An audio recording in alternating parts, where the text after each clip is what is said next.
Hello and welcome back to the Motorsport Baithak podcast. I'm your host GD, and joining me once again today is my friend and your co-host Vedant. On this episode, we'll be reviewing the round 8 and round 9 of the Formula E World Championship that took place in Puebla, Mexico. So, let's grab some chai, take our seats, ready our opinions, and dive right into conversation.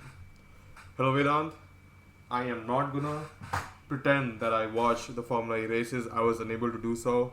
I couldn't catch even one session. I was moving houses and I was working on my car.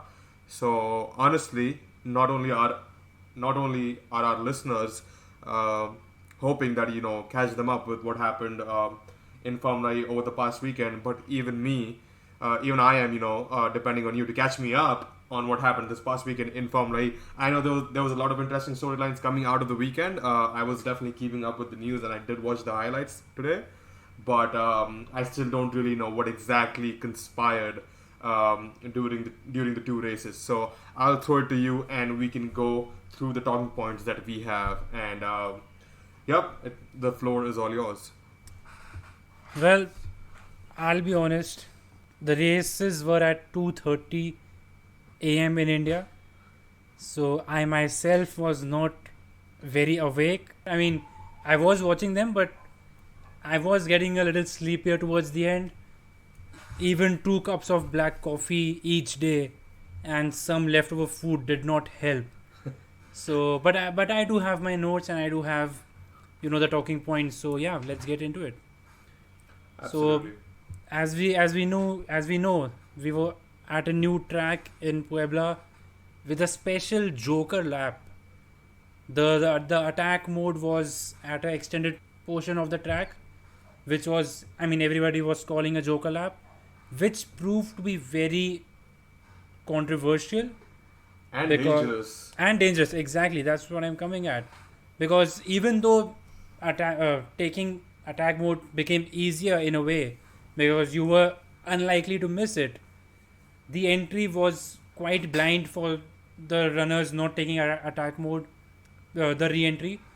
And I mean, we did see a few clashes and drivers banging their cars and going side by side and all that stuff. So yeah, Yeah, definitely. Like those who didn't take the attack mode and those who were re-entering the on the racing line got squashed into the wall by the people who were not taking the attack mode because they were in the blind spot, and those drivers couldn't see the people re-entering from the Joker lap onto the racetrack, and that ended like a couple of races over the weekend. Unfortunately for a couple of drivers, I can't recall exactly whom, but there were definitely a couple of incidents. yeah, and I mean, I won't be surprised if we never see this kind of attack mode Joker lap in Formula E ever again. Not just that, we won't be surprised if we come back to if we don't come back to Puebla, in Formula E again, because a lot Yeah, of drivers definitely. were also complaining about the track surface and how it was crumbling and how difficult it was to drive on that surface. Although you would think that you know just like jokingly, so that you would think that for a series that is trying to race on city tracks and city roads, they shouldn't be complaining about the street surface, and that should be the last of their worries. But at the end of the day, it is a motorsport, and these drivers are competing at the highest level and risking their lives. And obviously, the track and the way the track behaved didn't sit well with the drivers, and we saw a lot of uncharacteristic crashes and offs and people locking up and going into each other, and a lot of like weird accidents all throughout the weekend. Yeah, definitely. The track surface was very rough. I mean, we could make that out from photos, and not even close-ups, but zoomed out photos.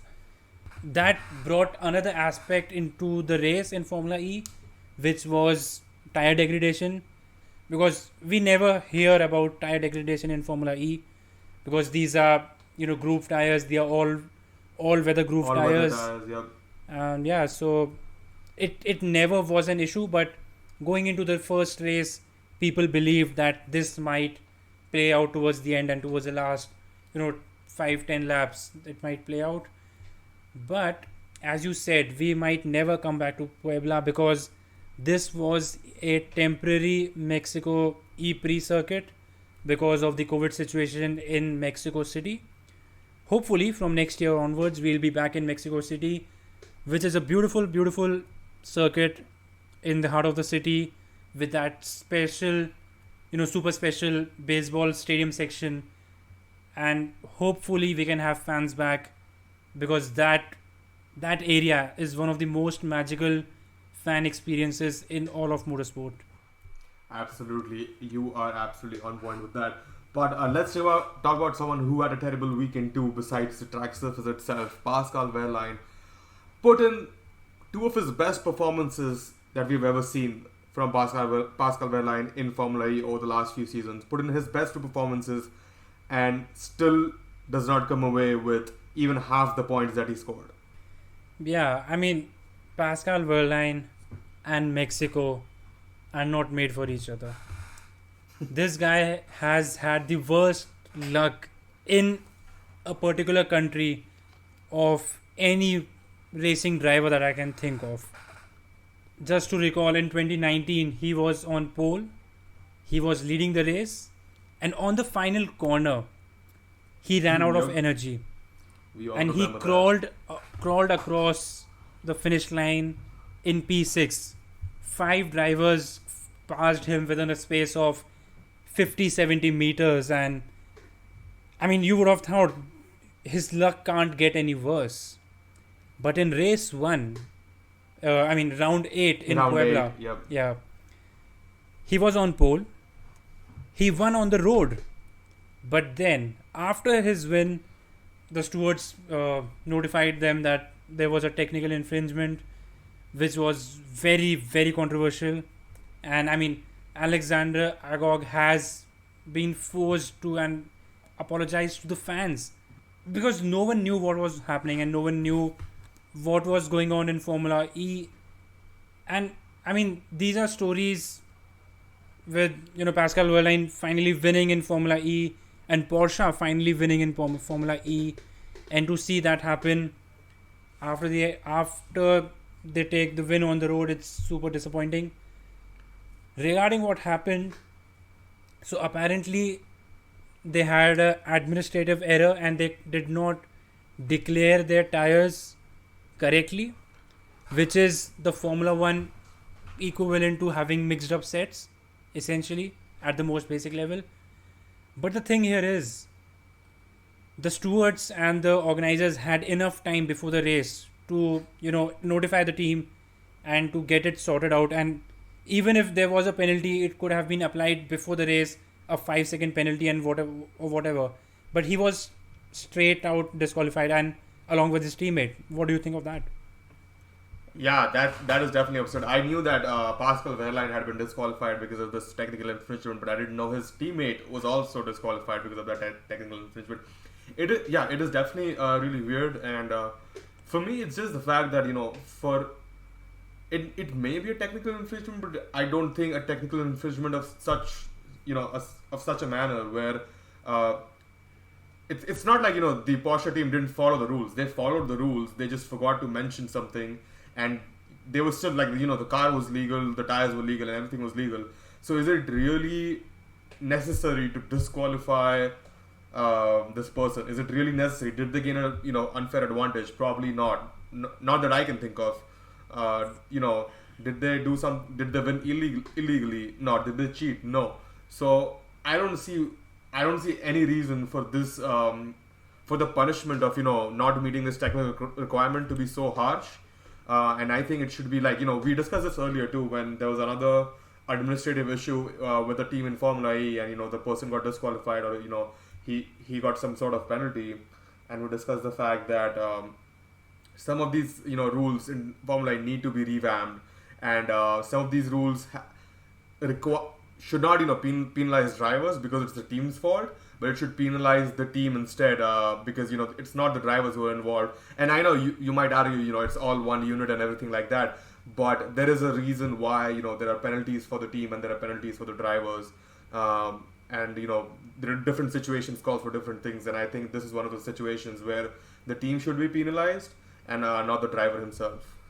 Yeah, especially to like such a large extent, where it literally wrecks his championship battle with or is like championship hopes. Yeah, I mean, definitely. Disqualification is such a big decision. And, I mean, as you said, there was nothing illegal about it. And there was nothing, he didn't gain any advantage. So, definitely a weird uh, decision from Formula E and the stewards. But, yeah. Now, the coincidences don't end here. In the race in 2019, when Verline missed out on the win, Lucas de Grassi won with Audi, and even on Saturday, Lucas de Grassi won with Audi, and that was Audi's only second win after that race in Mexico in 2019. So strange. I mean, who can imagine these level of coincidences? I can't. I certainly can't. So yeah, Rene Rast finished P2 for Audi, so that was the best performance for Audi in over 2 years because they haven't won since 2019. And I mean, everyone was looking at Audi and thinking that okay, they are fading away, but I think Audi is coming back and they want to be dominant in the sport again. Yeah, Rene Rast was P2 after brilliant race, and Eduardo Mortara was P3. And Eduardo Mortara, he took the race win race in round 9 and took the championship lead with that. So brilliant weekend for Eduardo Mortara. 2 podiums, a win, and for Rocket Venturi because it's their only second win in the series. Yeah, definitely. The championship order has definitely changed. Eduardo Mortara is leading the championship, like you said, and Robin Frijns, who didn't come away with any points this weekend for the Envision Virgin Racing team, still sits second. 10 points behind Eduardo Mortara, who's on 72. Robin Frijns on 62. And then we have Antonio Felix da Costa, who had a nasty crash, I think, in race 2 with 60 points, sitting on P3. But what were some other storylines coming out of this weekend, Vedant?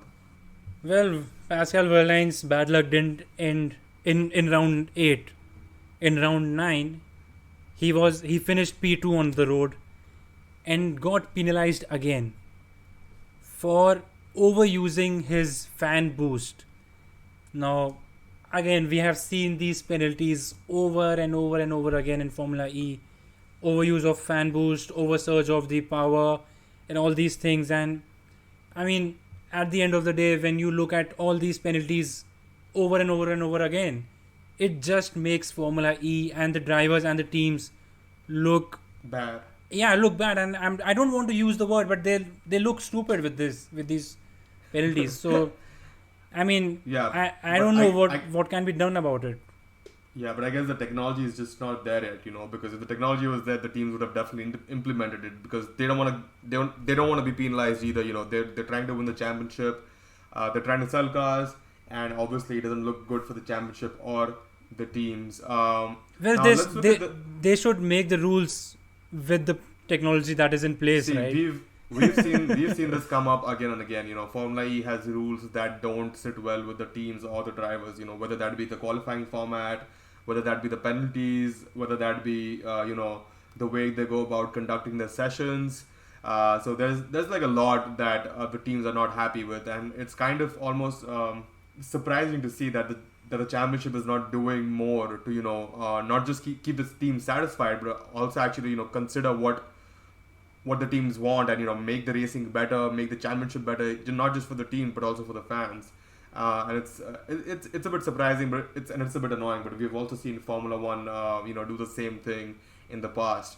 But ever since Liberty Media has come, Formula One has been doing better. They have been listening to the fans. So hopefully, Formula E can start doing the same pretty soon. But now let's look at the championship standings for the constructors. Mercedes-Benz EQ Formula E team, they didn't score any points in round 9 and only came away with 8 points in round 8. However, they still maintained their constructor championship lead, but only by 3 points. With the DS Techeetah team, who only scored 12 points, now sitting in second place with 110 points, and Jaguar Racing team, who only scored 6 points over the weekend on 109 points, sitting in third.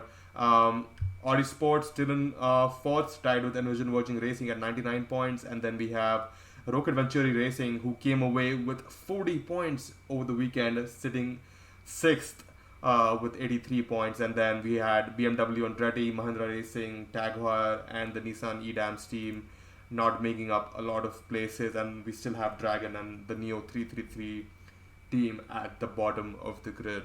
But the championship fight, at least amongst the constructors, is definitely getting spiced up. Only 4 points separating only 14 points separating 5 teams. So I'm really looking forward to how the season pans out, especially since we only have a few more rounds to go, and we're just over the halfway mark for the Formula E season. Yeah, definitely. It's going to be a typical Formula E season. I mean, except last season, because last season Antonio Felix da Costa absolutely dominated everybody. But other than that, I believe it's going to be a typical Formula E season where we'll see multiple lead changes in the championship and multiple incidents across the championship. So really excited to head into the New York doubleheader on the July 10 weekend. I think it's on the July 10 weekend. Yes. Yeah, I think so too. Yeah. So. But yeah, it's been so long. Formula E came back after their summer break or whatever they call it. And it just seemed like I couldn't even recall what was the last thing that happened in Formula E before going into the break. And then I was like, oh, we were talking about the Monaco e-Prix weekend and how Formula 1 and Formula E should have a joint weekend in Monaco, and that was all the rage on this Motorsport Baithak podcast. But yeah, it took me a while to recall what actually happened in Formula E before the Puebla weekend. But anything else from you, Vedant, before we wrap up this podcast? I mean, I hope that the weekend would throw out more variables, because it was an unknown circuit, and it was a very strange circuit at that, and it was a not a street circuit, a normal circuit of sorts. But I have to say I'm a bit disappointed with what we saw. I mean, I was sleepy half the time, but still. Well, that's sad to hear, but hopefully things will turn around in New York, and we'll catch you then. Thank you, Vedant, for joining me once again this weekend, and we'll catch you all after the New York e-Prix.